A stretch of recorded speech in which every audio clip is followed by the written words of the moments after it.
ഇത് എൻ്റെ കരിയറിന്റെ തുടക്കത്തിൽ സംഭവിച്ച ഒരു കാര്യമാണ്. കാരണം നമ്മൾ റിയൽ എസ്റ്റേറ്റ് ഫീൽഡിൽ ഫസ്റ്റ് ഓഫ് ഓൾ സെയിൽസിലേക്ക് ജോയിൻ ചെയ്യുന്നു.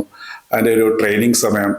അപ്പം ഈ ട്രെയിനിങ് സമയത്ത് കൂടുതലും നമുക്ക് ഒറ്റയ്ക്ക് കേസസ് ഒക്കെ തരുന്നതിനേക്കാൾ always be a senior along with us.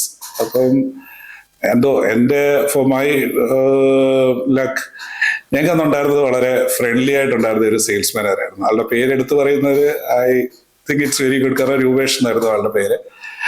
And he was one of the best guys I met in my career. കാരണം ഭയങ്കര ഫ്രണ്ട്ലി ആയിരുന്നു, ഭയങ്കര സപ്പോർട്ടീവ് ആയിരുന്നു. അപ്പൊ ഈ രൂപേഷ് ഏട്ടന്റെ ഒരു പ്രത്യേകത എന്തായിരുന്നു പറഞ്ഞു കഴിഞ്ഞാൽ വി ജസ്റ്റ് ട്രാവൽ. കാരണം നമ്മൾ കൂടുതലും ഫീൽഡിൽ കാണും, ഒരിക്കലും ഓഫീസിൽ ഇരിക്കരുത് എന്നുള്ളതായിരുന്നു പുള്ളിയുടെ ഒരു നിയമം പോലും. അങ്ങനെ ഞങ്ങള് ഫീൽഡിൽ നിൽക്കുന്ന സമയത്ത് അന്ന് ആ പെർട്ടിക്കുലർ ബിൽഡറിന്റെ one of the top constructor ready to occupy പ്രോജക്റ്റില് ഒരു കോള് വരുന്നു. There is a walk in. അപ്പൊ ഈ വോക്കിൻ ഉണ്ടെന്ന് പറഞ്ഞപ്പം വോക്കിൻ പറഞ്ഞു കഴിഞ്ഞാൽ സെയിലിനുള്ള ചാൻസസ് 100% ആണ്, വി ഷുഡ് സേ. അപ്പം ഞങ്ങള് അവിടെ എത്തുന്നു. ഈ പറഞ്ഞ പോലെ ക്ലൈന്റ് ലോബി തന്നെ ഉണ്ട്. കണ്ടാൽ തന്നെ അറിയാം ആള് ലൈക്ക് ഹിൽ ടേക്ക് ഇറ്റ്. കാരണം എല്ലാ ലക്ഷണങ്ങളും ഉണ്ട്. ആൻഡ് ഇപ്പം ഒന്ന് സംസാരിച്ച് കഴിഞ്ഞപ്പോൾ തന്നെ we came to all intention ആണെന്ന് പറഞ്ഞാൽ ഒരു ഐഡന്റിറ്റി ക്രിയേഷനും കാര്യങ്ങളും ഒക്കെയാണ്. അപ്പം സൈറ്റ് കാണിക്കുന്നു. നമ്മുടെ ആ പാറ്റേണിൽ ഓൾമോസ്റ്റ് ഒരു 1.5 ലെങ്ത് ഉള്ള ഓർഗനൈസ്ഡ് ആയിട്ടുള്ള the way we show a site.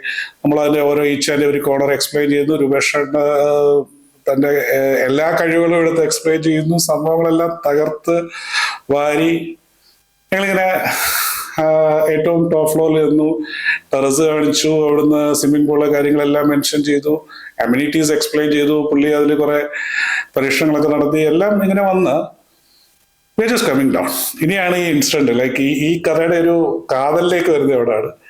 ഞങ്ങളിങ്ങനെ താഴേക്ക് വന്ന് ഗ്രൗണ്ട് ഫ്ലോറിൽ വന്ന് പാർക്കിങ്ങിലേക്ക് പോകുമ്പോൾ ആ ലിഫ്റ്റ് ഇങ്ങനെ ഇറങ്ങി നിൽക്കുന്ന മൊമെന്റില് ലിഫ്റ്റിന്റെ വാതില് ലൈക്ക് ഡോറ് സ്ലൈഡ് ചെയ്ത് ഓപ്പൺ ചെയ്ത് കാണുന്നത് എന്താണെന്ന് വെച്ച് കഴിഞ്ഞാൽ നമ്മള് ഷിറ്റ് ചെയ്താണ് നമ്മള് തോരത്തുമ്പികളില് തങ്ങളെ പോലൊക്കെയുള്ള ഒരാള് സമ്പടി കീപ്പിങ് ഒരു ഡയറിയൊക്കെ കഷ്ടത്തിൽ വെച്ചിട്ട് 3 പെൺകുട്ടികളെ കൊണ്ട് ഒരാൾ ഇങ്ങനെ വേണ്ടി നിൽക്കുക. അപ്പൊ ഇത് മാത്രമല്ല, ഈ പെൺകുട്ടികളെ കൊണ്ട് നിൽക്കുക എന്നുള്ളത് മാത്രമല്ല, ഈ വന്ന പെൺകുട്ടികൾ 3 പേരും ഞങ്ങളോടും, അതായത് രൂപേഷനോട് പ്രത്യേകിച്ച് ഭയങ്കര കമ്പനി, എന്നോട് ചിരിക്കുന്നു. ഈ കൊണ്ടുവന്ന ആളോട് കളിയും തമാശയും പറയുന്നു. ഞങ്ങൾ പോയിട്ട് വരാം രൂപേഷേട്ട അതൊക്കെ പറഞ്ഞിട്ട് ഇവര് കയറിപ്പോകുന്നു. ഇവര് തിരിച്ചിറങ്ങി വന്ന് അപ്പൊ ഈ ക്ലയന്റിന് ഭയങ്കര സന്തോഷം. ആദ്യം ഒന്ന് അമ്പലത്തെങ്കിലും ക്ലയന്റിന് ഭയങ്കര സന്തോഷം. അപ്പൊ ഈ ക്ലയന്റിന് ഭയങ്കര സന്തോഷം. ഒരു ശക്കലം ഇവിടുന്ന് ഇങ്ങോട്ട് മാറി ഇവര് കയറിപ്പോയിട്ട് ഈ ക്ലയന്റ് സെയിൽസ്മാനോടെ രൂപേഷനൊക്കെ ചോദിച്ച ചോദ്യമാണ് ഞാൻ ഇന്ന് ഓർക്കുന്നത്.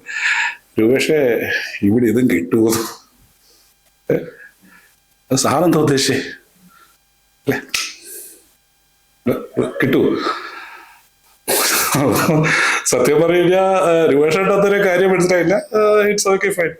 ഞാൻ അതൊക്കെ പറയുന്നതുകൊണ്ട് രൂപേഷ കുഴപ്പം അവിടെ നിന്റെ ഇത് പറയാൻ അതൊക്കെ ടച്ച് ചെയ്തിട്ടുണ്ടെങ്കിലും ഇല്ല രൂപേഷങ്ങൾ പറ, ഇനി ഇത് ഇവിടെ മാത്രമേ ഉള്ളൂ അതോ ഇവരെ പുറത്തും പുള്ളിയോട് പറഞ്ഞാൽ മതി എന്നൊക്കെ ചോദിക്കുന്നുണ്ട്. പക്ഷെ ഇത് ഞാൻ ഈ കഥ പറയാൻ കാരണം എന്താണെന്ന് വെച്ച് കഴിഞ്ഞാല് ഇതൊരു നെഗറ്റീവ് ഇൻസിഡന്റ് ആണെങ്കിലും ഇതിന്റെ പോസിറ്റീവ് സൈഡ് സംഭവിച്ചത് somebody else was witnessing this incident. ഇവിടെ അന്ന് ആ പ്രോജക്റ്റിൽ ഉണ്ടായിരുന്ന ഒരു ലേഡി, ഒരു വളരെ ഡിഗ്നിഫൈഡ് ആയിട്ടുള്ള ഒരു നിലമ്പൂർ കോവിലത്തെ എന്തോ ഒരു മാഡം ആയിരുന്നു. ഒരു പുള്ളിക്കാരത്തെ ഈ ഇൻസിഡന്റിന്റെ ഒരു പകുതി സൈഡ് എന്തോ കേട്ടു. അപ്പം ഇവർക്ക് ഡയറക്റ്റ് അന്ന് ഈ പറഞ്ഞ പെർട്ടിക്കുലർ ബിൽഡറുടെ ചെയർമാനുമായിട്ട് ഡയറക്റ്റ് ലിങ്ക് ഉണ്ട്. കാരണം അവർക്ക് ഡയറക്ട്ലി ലൈക്ക് അങ്ങനെയാണ് അവർ ആ പ്രോജക്റ്റിൽ വരുന്നത്.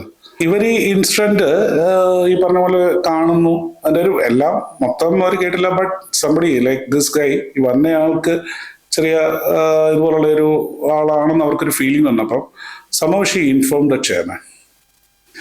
അപ്പം ഈ ബിൽഡർ ഏതാണെന്ന് ലൈക്ക് പറഞ്ഞു കഴിഞ്ഞാൽ നിങ്ങൾ അറിയാം, ഇപ്പം വേൾഡിലെ തന്നെ one of the top business they do in gold. Calicut സൈഡിൽ അവർ നന്നായിട്ട് ചെയ്യുന്നുണ്ട്. ഓൾ കേരള ചെയ്യുന്നുണ്ട്. അപ്പം ആ ഒരു കൺസിഡറേഷനിൽ she just like somehow get in touch with the chairman and told him that somebody came like this and he was having an intention like this. Your salespeople met him. അപ്പം directly we got A call from the chairman and he asked us what is going on. നമ്മൾ പറഞ്ഞു sir ഇങ്ങനെ ഒന്ന് site കണ്ടിട്ടുണ്ട്, there's a chance a sale could happen. He said no. Somehow you tell him like we don't have availability there or something, we don't want that sale to happen. നമുക്ക് ആ sale വേണ്ട. പക്ഷെ അത് നിങ്ങൾ ആളുടെ ഫീലിങ്സിനെ ഒന്ന് heart ചെയ്യണ്ട, somehow you just do it. അപ്പം അന്ന് ഐ ഓൾസോ ഫെൽ, കാരണം ഒരു പക്ഷെ ആ സെയിൽ കിട്ടേണ്ടിയിരുന്ന വ്യക്തി ഞാനാണ്, കാരണം I was there with the sales manager. എൻ്റെ കരിയറിന്റെ തുടക്കമാണ്. എനിക്ക് കുറച്ച് സങ്കടമൊക്കെ വന്നെങ്കിലും ഭാവിയിൽ അല്ലെങ്കിൽ പിന്നീട് ഞാൻ ചിന്തിച്ചെടുത്തപ്പം ആ എൻ്റെ ബിൽഡറുടെ integrity that MD like the chairman actually he was keeping it. കാരണം അങ്ങനെ ഒരാൾ ഒരു കമ്മ്യൂണിറ്റിയിലേക്ക് വന്നു കഴിഞ്ഞാൽ it will be a disturbance. So the entire harmony of the community will be disturbed. ആൾക്ക് ഫീൽ ചെയ്ത ഒരു സിറ്റുവേഷനിലാണ്. Because that lady informed, he stopped. അപ്പം ഈ നല്ല ബ്രാൻഡുകളെ സംബന്ധിച്ചോളം it's all build on values. അപ്പൊ അതൊരിക്കലും അവർ കോംപ്രമൈസ് ചെയ്യാത്തത് കൊണ്ട് തന്നെയാണ് പീപ്പിൾ ക്യാൻ സേഫ്ലി ലൈക്ക് എന്താ പറയുന്നത്, ഒരു they don't have to think again. ഒരു സെക്കൻഡ് തോട്ട് ഇല്ലാതെ നിങ്ങൾക്ക് പോയി ഇൻവെസ്റ്റ് ചെയ്യാവുന്ന ബ്രാൻഡ്സിനെ കുറിച്ച് നമ്മൾ കൂടുതലും സൂചിപ്പിക്കാനായിട്ട് ഞാൻ പറഞ്ഞൊരു കഥയായത്.